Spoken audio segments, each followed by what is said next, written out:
Kabbalah. Una visión holística para comprender la Torá. Curso impartido por el rabino Moshe Shlomo Yerushalmi. Le invitamos a suscribirse a este curso gratuito y a activar la campanita para ser notificados cuando publicamos nuevo contenido. Buenas noches, queridos amigos. Estamos de nuevo después de un periodo un poquito corto, o como se quiera ver, un poquito largo, 2 semanas que no nos hemos podido conectar, algunas veces por cosas involuntarias y otras por las festividades que hemos estado recién terminando hoy. A propósito de Pesaj, quiero compartir hoy lo que deberíamos haber estudiado un poquito antes sobre el séptimo día de Pesaj, que es un día muy importante y lo vamos a ver en este momento. Todo el mundo sabe que el séptimo día de Pesaj, el pueblo de Israel estuvo frente al mar que se llama el Mar de los Juncos, Yam Suf, o Mar Rojo, como lo dicen en español, y en ese día el pueblo de Israel entró. Ese milagro que hizo Dios de partir el mar, en el zócalo marino, pero completamente seco, por el hecho mismo de que básicamente Dios hizo la partición del mar. De todas maneras, este acontecimiento es el más importante en el séptimo día de Pesaj, y sabemos que los libros de la Kabbalah, dentro de ellos el libro del Zohar y su sabiduría, este hecho es un hecho de enorme importancia espiritual, es un hecho muy grandioso en la historia de la creación. Como sabemos, no se trata simplemente de un milagro físico o de un relato histórico de liberación a propósito de la salida de Egipto, sino de una alteración profunda en la estructura de los mundos espirituales y un salto, podríamos llamarlo cuántico, en la conciencia del ser humano. El mar representa lo oculto, mientras que la tierra seca representa lo revelado. Para entender la partición del mar, primero debemos comprender qué representan el agua y la tierra firme de acuerdo a la Kabbalah. El mar es llamado Alma de Itkasia, es decir, el mundo oculto. El agua representa las dimensiones espirituales superiores, como Binah, o el mundo de la emanación, Atzilut. Las criaturas que habitan en el mar viven inmersas y rodeadas por su fuente de vida. No pueden sobrevivir ni un segundo fuera de ella. Espiritualmente, esto representa a las almas en su estado más puro y a las entidades angelicales, las cuales están completamente anuladas ante la luz divina, sin tener un sentido de ego o de separación. La tierra firme, por otro lado, se llama Alma de Itgalia, el mundo revelado. La tierra representa el mundo físico, el mundo de Asia, como sabemos, y Malhut inferior. Las criaturas terrestres sienten que tienen una existencia independiente, separada de su creador. Esa es la percepción que se tiene, lo que da origen a la ilusión de una desconexión material y a la autonomía del ego, ni más ni menos. El significado de la partición del mar: al partirse las barreras naturales entre el mundo espiritual oculto y el mundo físico revelado colapsan. Por un breve y dramático instante cósmico, la naturaleza misma, cuya función fundamental es ocultar la luz divina, se quebró, y los seres humanos en el plano físico pudieron percibir la realidad de los mundos superiores con total transparencia. De acuerdo con las profundas enseñanzas de Ari Kadosh y Arizal, Rabitzak Luria, el séptimo día de Pesaj es el día en que las almas divinas del pueblo de Israel nacieron, espiritualmente hablando. Hasta ese momento antes, eran las almas de esclavos, pero al entrar dentro del mar, el Yam Suf, el Mar Rojo, esas almas reciben un push, un aspecto eminentemente nuevo y espiritual, y le da la posibilidad al pueblo, a sus cuerpos, de nacer espiritualmente de una manera diferente. Según la Kabbalah judía, describe este proceso a través del concepto de Ibur, que en hebreo significa embarazo. En este caso, hablamos de un embarazo espiritual. En la festividad de Shemini Atzeret, meses antes de Pesach, las almas entraron en un estado de gestación dentro de la matriz cósmica, la Malhut del mundo de Atzilut.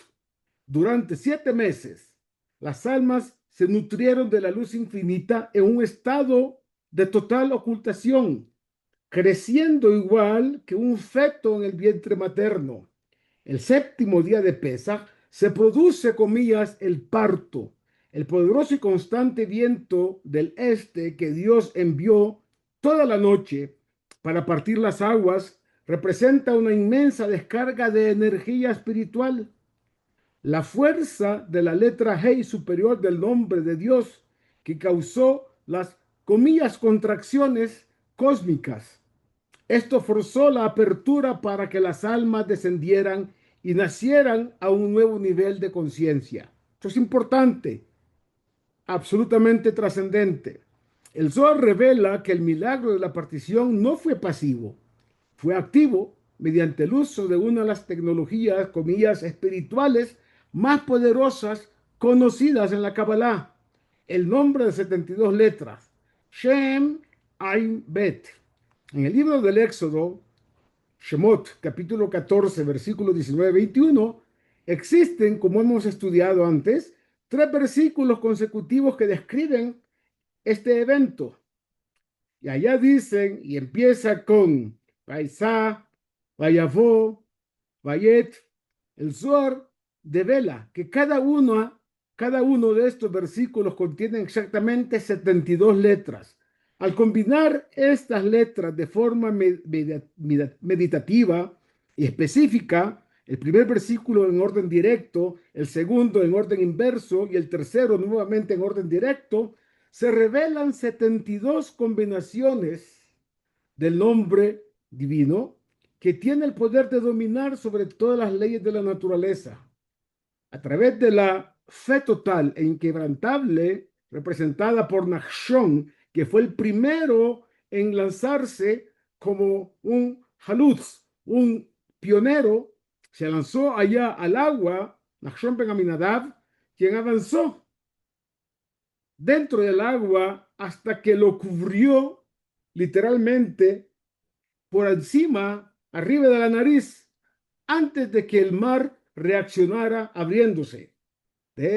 Por esa acción, de esta acción, se activó esta conciencia subyugando el mundo físico a la voluntad del mundo espiritual. En otras palabras, a la voluntad divina, Retzon Haboré. El hecho de que el pueblo transitara dentro del mar sobre tierra seca alberga una profunda paradoja mística y representa el máximo ideal humano. Si los israelitas hubieran experimentado únicamente el mar, comillas, es decir, la exposición total a la luz infinita, sus almas se habrían desprendido de sus cuerpos físicos, siendo consumidas por el éxtasis absoluto de reunificarse con el Creador. Por el contrario, si hubieran caminado solo sobre tierra firme, comillas, habrían permanecido atrapados en las severas limitaciones materiales y la mentalidad de esclavitud de Egipto, Mitzrayim, que significa estrecheces o limitaciones. Caminar por tierra seca en medio del mar significa que alcanzaron el estado más sublime. Lograron mantener sus identidades individuales y sus vasijas físicas intactas, es decir, lo que los ata a la tierra, mientras simultáneamente estaban inmersos y contenidos por la revelación total de la divinidad. Las aguas del mar erigidas a su derecha y a su izquierda, como dos columnas congeladas, comillas, de agua. El agua no estaba congelada, pero la imagen que nuestros sabios explican era que era como cascadas cayendo a un lado y al otro de la agua del mismo mar, a derecha y a izquierda. Esto fue la síntesis perfecta entre el cielo y la tierra, uniendo el espíritu con la materia sin que uno destruyera al otro. El Zohar Kadosh, subraya la magnitud de esta revelación citando a los sabios. Lo que vio una sierva en el mar, allá en el mar rojo, Yamsuf, no lo vio el profeta Ezequiel en sus visiones. Durante el cruce del mar, el nivel de claridad espiritual fue absoluto, importante.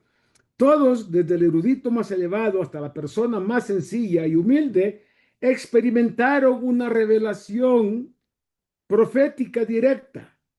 Al salir victoriosos, el pueblo entonó el cántico de redención. Az Yashir Moshe, Uven Israel et Ashira Azot. Entonces cantó Moshe y los hijos de Israel. No se cantaron. Az Yashir Moshe. Moshe cantará en futuro, ¿sí? Moshe viene Israel. Esto tiene una importancia que ya vamos a explicar. Cabalísticamente es sumamente revelador que la Torá utiliza la palabra Yashir. Cantó en verbo singular y no Yashiru, cantaron en plural. Esto enseña que en medio de esa epifanía colectiva, la ilusión de la separación se evaporó. Toda la nación alcanzó un nivel de unidad de conciencia perfecto, como un solo ser con un solo corazón, y pudieron, óigase bien, apuntar hacia la realidad divina, afirmando, Ze Eli Beanebeu, este es mi Dios y lo alabaré. Increíble ese estado de conciencia. Conocieron entonces a la luz sin mediadores, no, ni dudas, ni filtros. La perspectiva cabalística entonces sobre este séptimo día de Pesaj no es el simple recordatorio de un triunfo milenario, es una ventana cósmica que se reabre cada año. Es el tiempo sagrado en el que el universo nos provee la fuerza espiritual necesaria para partir nuestros propios mares rojos, comillas, nuestros miedos, nuestras incertidumbres y las limitaciones paralizantes. Además, quizás también algún problema de fe de nuestra emuná. Entonces, de esta manera, se nos permite nacer hacia un nivel más elevado de conciencia y transitar por la materia, iluminados directamente por nuestra fuente divina, el Creador, el En Sof Baruj Hu. Importante entender, además, qué es lo que explica Rabbi Haim Vital sobre esta situación. Rabbi Haim Vital explica la esclavitud en Egipto no como una condición física, sino un estado bastante, llamémosle, complicado y de orden cósmico, llamado Mohin de Kadnut, una conciencia estrecha o inmadura acerca de la conciencia divina, acerca de Dios. En este estado, el pueblo de Israel solo podía percibir la realidad de forma fragmentada, dominados por los instintos y por aquellas situaciones que lo conectaban con la supervivencia básica. Y por supuesto, eso lo desconectaba de la luz profunda. La salida de Egipto y la posterior partición del mar en el séptimo día marcan, dice Rahaim Vital, la inyección que va a revertir los Mohin de Kadnut y los convierten en Mohin de Gadlut, conciencia expandida o conexión con la conciencia divina. En ese momento, la mente colectiva del pueblo de Israel se expandió repentinamente para poder contener los misterios más elevados del universo sin que sus mentes o almas colapsaran. El mar en la terminología luriánica está íntimamente ligado a la sefirá de Binah, la sefirá del entendimiento, también la sefirá de la construcción, conocida como Imá y la Madre Suprema. Sus aguas son las luces puras de la misericordia divina oculta. Rabbi Jaim Vital explica que el mar rojo, el Yam Suf, el mar de los juncos, representa físicamente la barrera espiritual del Yesod, el fundamento de Ima y la A. Al partirse el mar, lo que realmente ocurrió fue que el Yesod de Ima y la A, la Madre Suprema, se abrió de par en par.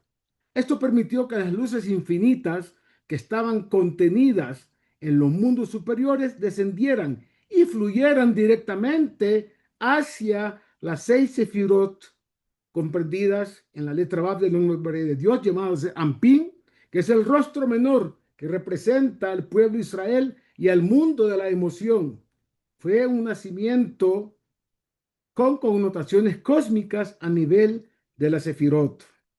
Como mencionamos antes, el milagro fue operado a través del nombre de 72 letras, Shem Ain Bet. Rabbi Jaim Vital profundiza en esto diciendo cómo estas letras alteraron el tejido de la realidad, asociándolas con las 3 columnas del árbol de la vida. ¿De qué manera? El viento del este, que se llama en hebreo Ruach Kadim, este viento que sopló toda la noche representa la columna vertebral, la fuerza equilibradora de Tiferet y de Da'at, conocimiento o conciencia, que desciende para armonizar los opuestos. El agua a la derecha, acordémonos que eran 2 columnas de agua, una a la derecha y otra a la izquierda. El agua a la derecha representa la luz fluida de Gesed, amor incondicional y expansión. El agua de la izquierda, los muros de hielo, según Rabbi Jaim Vital, nota que las aguas que se congelaron como muros, esto es la Geburá, el juicio, restricción y disciplina o estructura, de tal suerte que el agua Gesed necesitaba la fuerza congelante de la Geburá para mantenerse en un lugar y no ahogar a quienes pasaban allá, vale decir, al pueblo de Israel. El nombre 72 letras activó este equilibrio perfecto.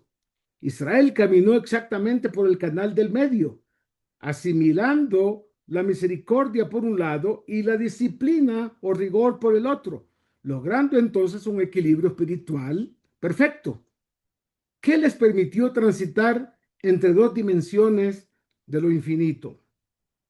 En el sistema de Rabbi Jaim Vital, la tierra seca se refiere a la sefirá de Malhut, el reinado, que en su estado natural está, comillas, seca porque no tiene luz propia, solo recibe lo que le dan las sefirot superiores. Antes de la partición del mar, Malhut, el mundo material, y Binah, el mar celestial, estaban rígidamente separados. Cuando los israelitas caminaron por tierra seca en medio del mar, Rabbi Jaim Vital explica que Malhut fue elevada hasta el nivel de Binah, es decir, hubo una elevación de Malhut por 7 etapas hasta llegar a la octava, que es Binah. Y allá ocurre que cuando Malhut y Binah se encuentran y están sincronizadas, la materia terrenal o tierra seca se convierte en un recipiente perfecto para albergar la revelación del más alto nivel, es decir, lo que se llama Olam Abinah, de modo que los cuerpos físicos de los israelitas pudieron experimentar la revelación divina directamente en la fisicalidad, algo que normalmente solo experimentan las almas después de partir de este mundo. El Yam Suf, llamado también el mar del fin, la palabra Sof es fin, Suf es junco, pero aquí hay un juego de palabras porque hay dos connotaciones en el nombre del Yam Suf.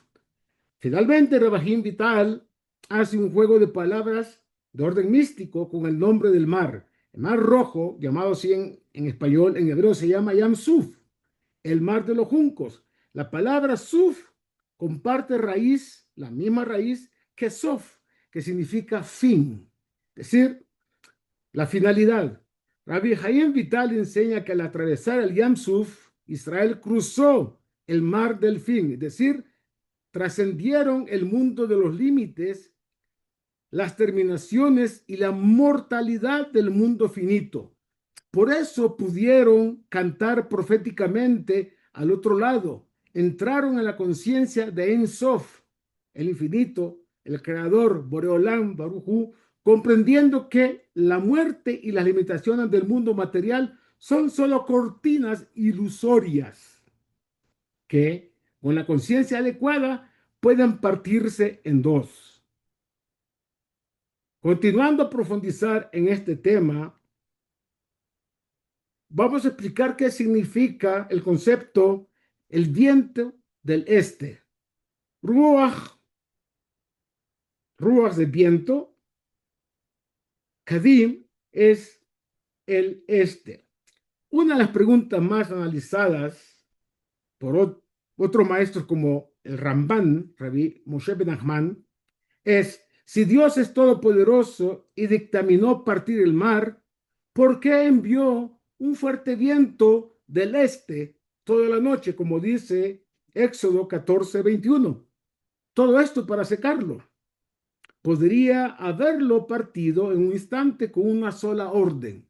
Y de hecho, sabemos que Dios tiene ese poder para hacerlo. Nachmanides explica que esto fue una estrategia divina diseñada específicamente para el libre albedrío y para impactar en la psicología del faraón y de sus ejércitos. Dios revistió este milagro sobrenatural con ropajes naturales. El viento continuo. Al ver el viento soplando furiosamente, Faraón y los egipcios racionalizaron este evento. Se dijeron a sí mismos: esto no es Dios interviniendo a favor de Israel en la naturaleza.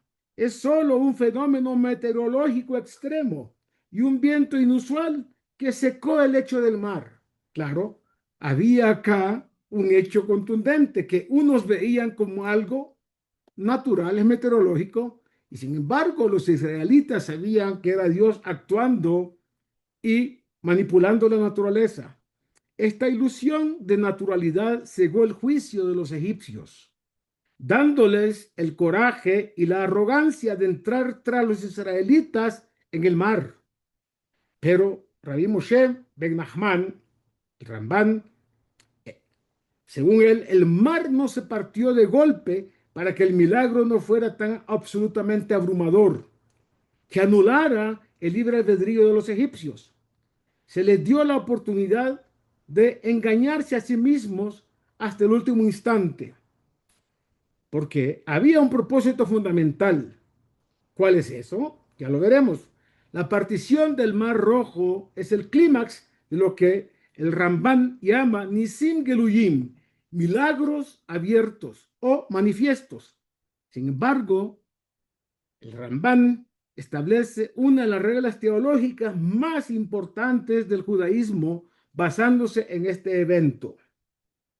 Rabbi Moshe ben Nachman enseña que el propósito de que Dios altere las leyes de la física con, comillas, milagros abiertos, como partir el mar, no es solo salvarnos en ese momento, sino sobre todo enseñarnos a reconocer los nisim nistarim, los milagros ocultos que ocurren a cada momento y que no tenemos conciencia de ellos, no los podemos percibir. Al ver que el agua, cuya naturaleza es fluir, se congela de repente y se erige como un muro por voluntad divina, a derecha y a izquierda, el ser humano debe comprender que el hecho de que el agua fluya todos los días normales también es un acto de voluntad de Dios y no una simple fuerza ciega de la naturaleza. Para el Ramban, cruzar el mar en el séptimo día de Pesaj es el momento en que Israel comprende que no hay diferencia entre lo natural y lo sobrenatural. Todo es la providencia directa del Creador. Rambam presta mucha atención al movimiento de la columna de nube y al ángel de Dios, que nos dice allá la Torá en el libro de Éxodo, que acompañaron al pueblo de Israel allá en el desierto, que se trasladaron de la vanguardia a la retaguardia del campamento israelita, interponiéndose entre ellos y los egipcios. ¿Ok? A nivel místico, por el camino de la verdad, como dice Nachmanides, el Rambam insinúa que aquí se manifestaron simultáneamente dos atributos divinos opuestos a través del mismo medio físico, que es el agua. Por un lado, para Israel, el mar abierto era la manifestación suprema de Midat Rahamim, el atributo de la misericordia divina, protegiéndolos y brindándoles la tierra seca y firme para que no tropezaran y para que pudieran transitar hacia la libertad. Sin embargo, para Egipto, Mitzrayim, esas mismas aguas a escasos metros de distancia representaban Midat Adin, el atributo del juicio severo, el rigor, convirtiendo el lecho del mar en barro denso que atascó las ruedas de sus carros antes de desplomarse sobre ellos. El milagro consistió en que la misma realidad física se comportó de dos maneras diametralmente opuestas al mismo tiempo, dependiendo del estado espiritual de quien la atravesaba, es decir, de quien atravesaba esa realidad. Nachmanides hace un énfasis particular en el término Yabashá, es decir, tierra seca. Cuando el texto dice que los israelitas caminaron allá por tierra seca en medio del mar, el Rambam señala que no era simplemente un lecho marino húmedo o lodoso del cual se había retirado el agua. El milagro, dice él, fue tan perfecto y compasivo que la tierra bajo sus pies quedó como horneada y se secó instantáneamente, volviéndose dura y firme como si el sol hubiera brillado sobre ella durante semanas. Esto demuestra que la redención divina no es a medida. Dios no saca a su pueblo del agua para que caminen incómodamente por el lodo. Cada, cada uno caminó de manera clara, de manera perfecta, de manera directa sobre tierra firme. Cuando la luz divina interviene, rectifica la materia desde su raíz, transformando el abismo más inhóspito en el camino más seguro. Eso se llama en todos los niveles Ashgaha Pratit, es decir, la providencia divina impactando literalmente para proveer bondad, bien y salvación al pueblo. Por otro lado,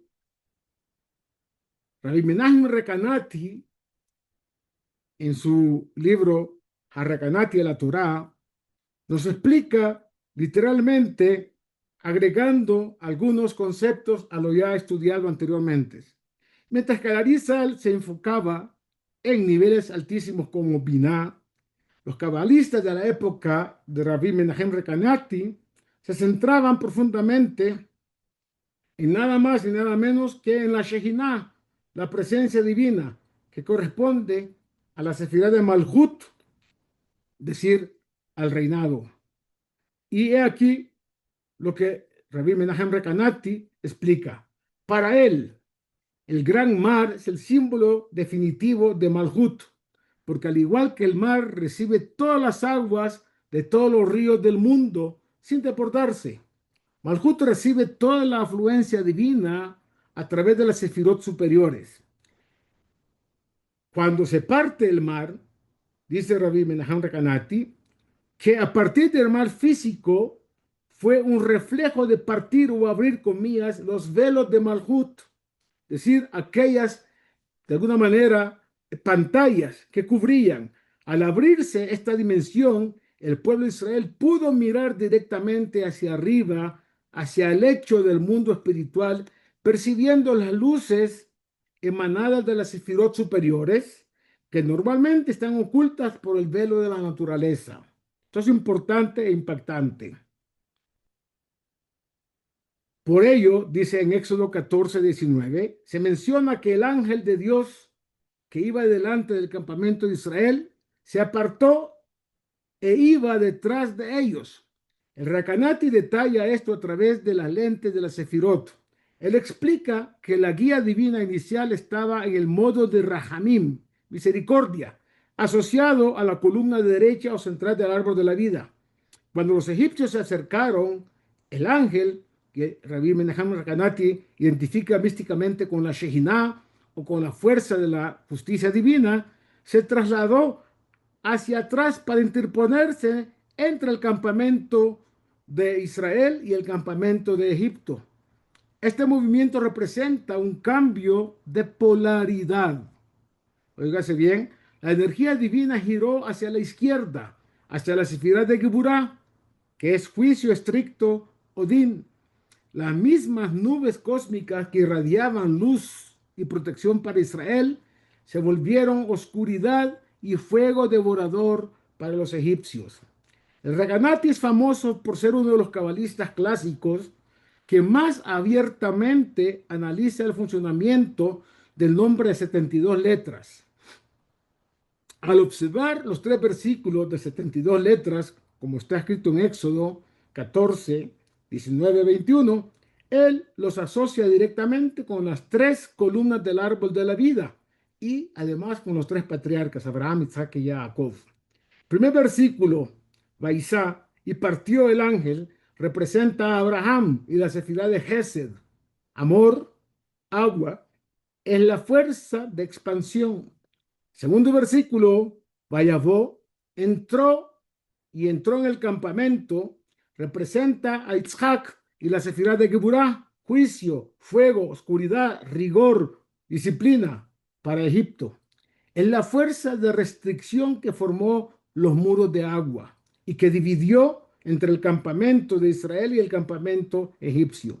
El tercer versículo, Vayet, y extendió Moshe su mano, representa a Jacob y la sefirá de Tiferet, belleza, armonía, o sea, verdad, el viento del este. Es la fuerza que une el agua y el fuego, creando un puente seguro. Para el Recanati, Moshe Rabbeinu, Moisés, nuestro maestro, no estaba simplemente recitando palabras, estaba alineando las almas de los patriarcas y equilibrando las 3 energías fundamentales de la creación para abrir un canal seguro dentro del mar. Por otro lado, aquí aparece algo importante que en la profecía de el profeta Yehezkel Anabí, ¿sí? Ezequiel, se llama la visión de la Merkabá, el carro celestial. Finalmente, el Recanati comenta sobre el nivel profético alcanzado por el pueblo, conectando el cruce del mar con la Merkabá, el carro divino que describe el profeta Ezequiel. Él explica que cuando la Torá dice en cántico, cantando, este es mi Dios, Zeeliga Nebeu, y yo lo alabaré, Éxodo 15:2, la palabra Ze denota una visión directa e inmediata. El Recanati señala que al descender al lecho seco del mar, todo el pueblo de Israel, incluyendo a las personas más sencillas, tuvieron una visión clara del carro celestial. A Merkavá no es un carruaje en el sentido físico, es la manera en que Dios, de la palabra leharkiv, la palabra que denota cómo Dios se proyecta hacia los mundos inferiores, es decir, se desplaza hacia los mundos inferiores, de tal suerte que puede ser percibido.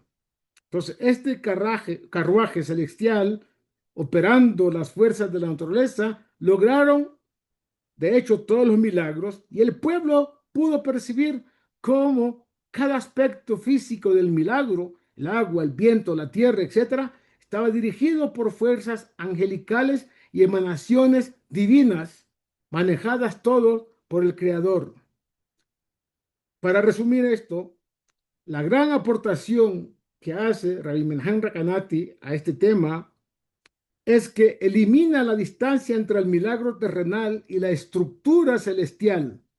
Para él, el séptimo día de Pesaj es el momento en que Dios sobrepuso, comillas, el mapa del árbol de la vida, la Sefirot, sobre la geografía física del mundo, permitiendo que un pueblo entero caminara no solo por un lecho marino a salvo, sino a través de las dimensiones mismas del intelecto y la emoción física, dándole un empuje espiritual y digamos, una especie de conciencia alterada en cada uno de los miembros del pueblo de Israel y todos aquellos que estuvieron presentes allá en el milagro.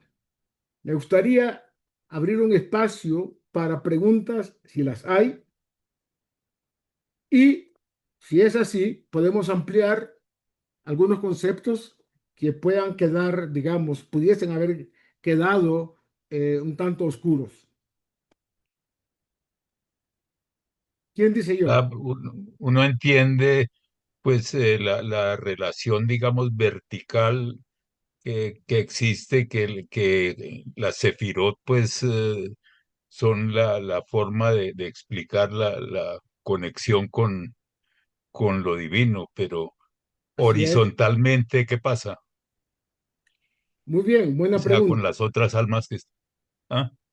Es que cuando hablamos horizontalmente en relación al árbol seferótico, estamos hablando que esa energía que se condensa en la sefirot se extiende no verticalmente, sino que una vez que llega a Malhut, se explaya de manera horizontal y no vertical. Únicamente, digamos, el descender de esas luces divinas a través de la sefirot es vertical cuando van descendiendo en cada una de las sefirot, pero cuando llega a Malhut se expande y se explaya de manera ya no vertical, sino horizontal. Y ahí todos tenemos beneficio. Entre más cercano al concepto estemos, pues somos los primeros beneficiarios.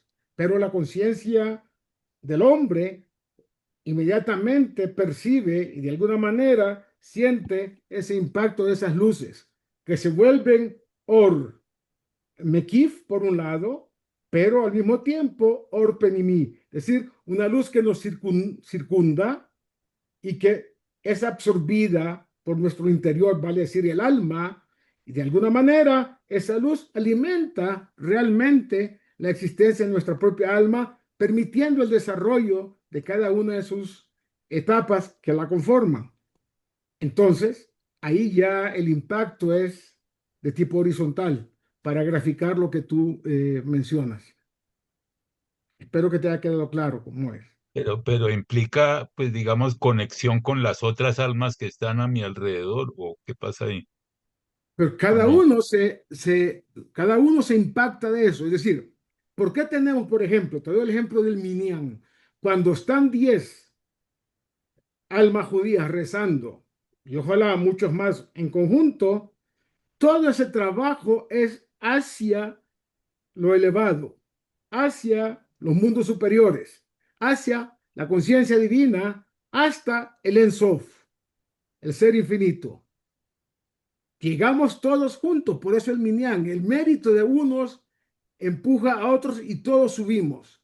Y el influjo divino baja por medio de esa conexión que hemos logrado y, por supuesto, se va expandiendo entre todos aquellos que están consolidando esa unión, todos los que están presentes. Si hablamos del ejercicio de rezar juntos, ¿ok? ¿Me entiendes cómo es el proceso, el procedimiento? Cada sí, sí. uno aporta un poquito en esa unión y por eso rezamos juntos y por eso nuestro rezo es en plural.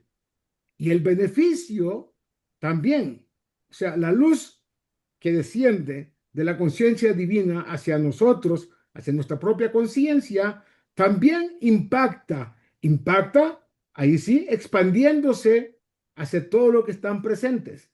Por eso dicen nuestros sabios, Berov Am Adrat Melech.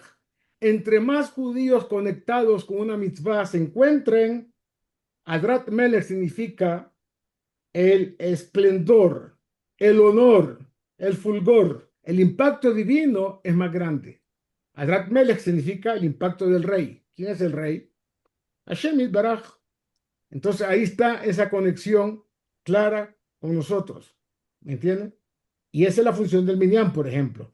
Pero cada uno que esté, por ejemplo, recitando el Birkat Hamazon después de haber tenido una comida familiar o festiva o en comunidad, al decir todo el mundo el Birkat Hamazon, estamos recibiendo no solamente el beneficio de lo que hemos consumido como alimento, sino la bendición divina que a través de la mesa y a través de recitar el Birkat Hamazon se atrae esa bendición y se extiende por todos aquellos que están participando.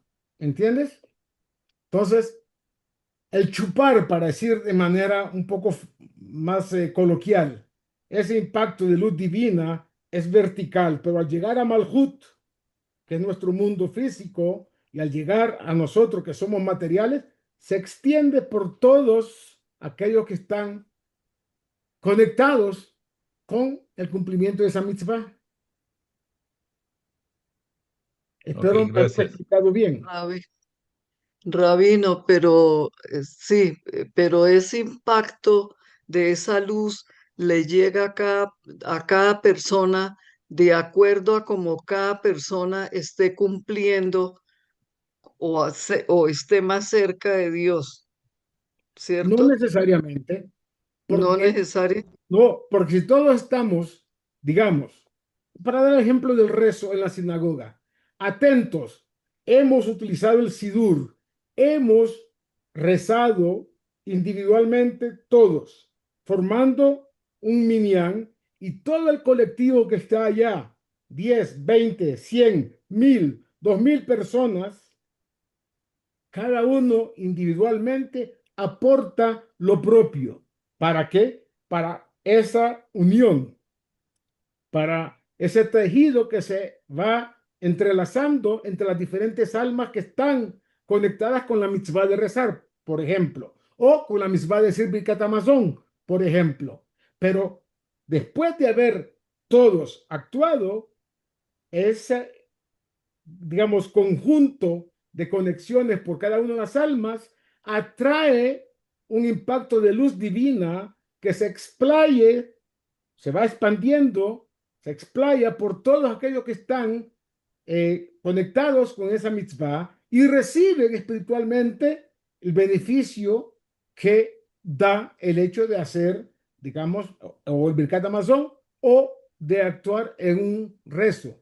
Si es sobre todo un rezo que se llama colectivo en la sinagoga, como normalmente lo hacemos en Shabbat o en días de fiesta, etcétera. ¿Ok? Entonces no hay un mérito, comillas, especial que porque viene todos los días tiene un poquito más. No. En el momento de estar todos conectados, el grado de conciencia que ponemos y el grado de concentración, de kavaná, de intencionalidad, hace que nos alimentemos de esa luz divina y que seamos impactados positivamente por el ejercicio de la misma que estamos cumpliendo en conjunto. Y eso es el tema de Rob Am Adrat Melech. Entre más judíos conectados, el impacto recibido espiritual en los que están conectados es mayor, independientemente de cuán cerca, cuán lejos en la vida diaria esté una persona de lo divino. ¿Me expliqué? Sí, Correcto. gracias. ¿Alguien más?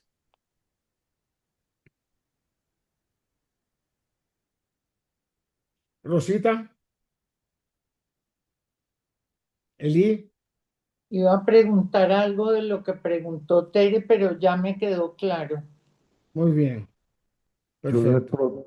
de pronto quería hacer una anotación y es que hace algunos años en una revista vi que unos arqueólogos estuvieron viendo el sitio donde hubo el cruce del Yansuf y que habían encontrado unos restos de carruaje que Exacto. correspondían a esa época del Éxodo. Entonces, hay evidencia física de que hubo ese evento. Correcto, eso para revertir lo que decían algunos, sin pruebas científicas contundentes, de que no hay vestigios ni rastros de que ocurriese algún día en la historia pretérita del pueblo de Israel algo que se llamase la salida de Egipto. Y justamente después, hombres de ciencia, como tú dijiste, arqueólogos, antropólogos, hicieron realmente utilizando la Torá como punto de referencia para llegar más o menos a los puntos geográficos que son mencionados. Y en el lecho del mar encontraron osamenta de caballos, osamenta de guerreros, también había restos de armas, carruajes y una cantidad de cosas que apuntan a que ese hecho exactamente da la respuesta a aquellos incrédulos, los escépticos o los que, sin haber investigado lo suficiente, dicen normalmente que no hay vestigios de eso. Pero tú dijiste la verdad.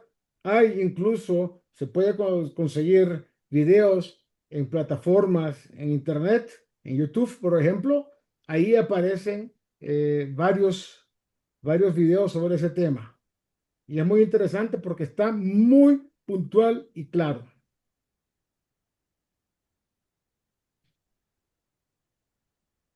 Espero que haya sido aclarada esa.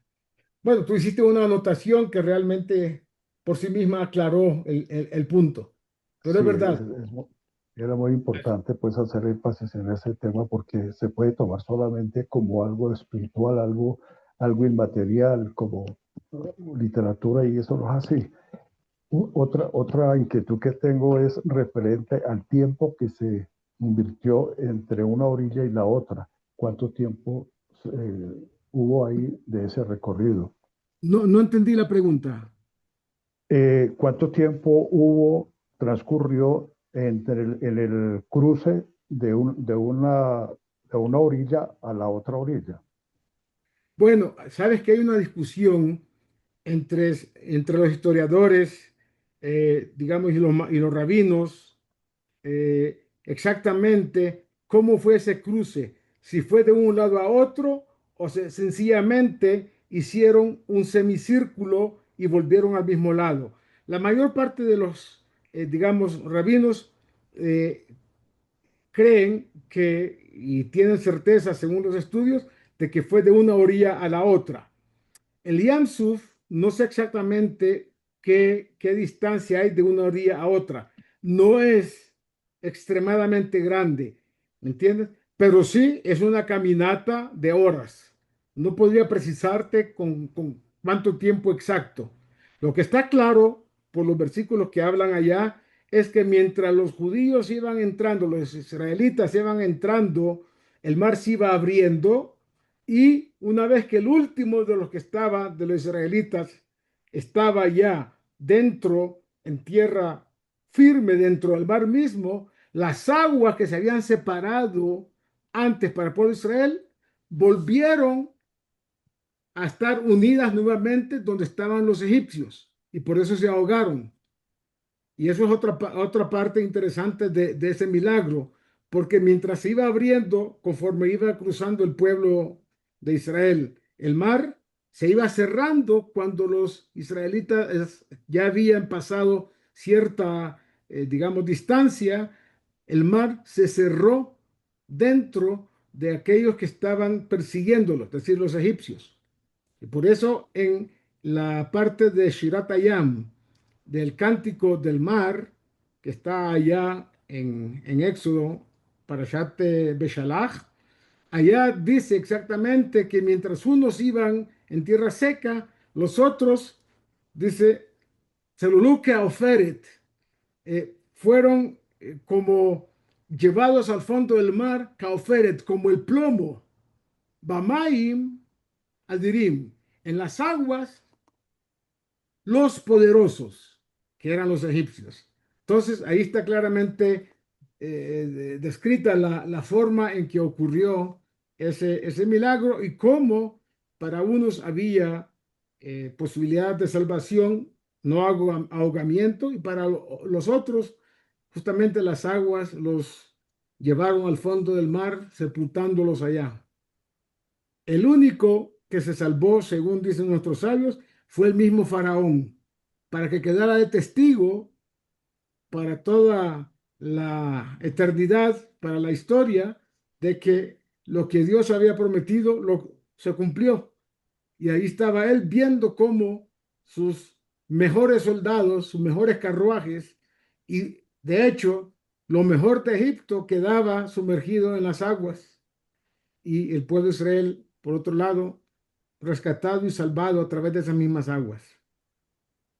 Si no hay preguntas, vamos a concluir en este momento y me resta solamente desearles un Shabbat Shalom, alegrías, bendiciones, que estemos siempre inmersos de buenas noticias y salvación para el pueblo de Israel, para todo el pueblo de Israel, donde quiera que se encuentren, especialmente en Eretz HaKodesh, en la tierra de Israel.